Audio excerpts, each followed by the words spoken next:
丽娜兹·布哈尔汗，我在这所幼儿园工作了3年了，小朋友们都叫我老师，也叫我妈妈，所以大家都叫我老师妈妈。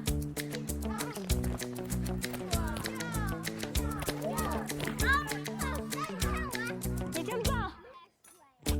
有些小孩子刚来的时候不愿意参加集体活动，我就带着他们和其他小朋友慢慢相处。现在大家都喜欢一起玩了。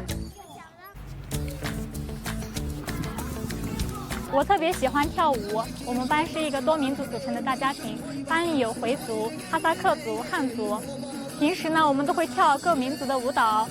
跳舞可以锻炼孩子们的身体素质，提高孩子们的身体协调性。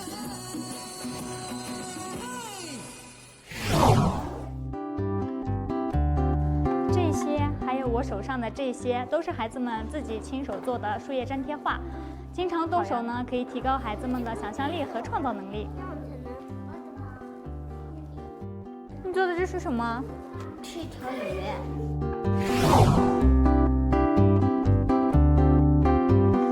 老师妈妈再见。老师妈妈再见。见。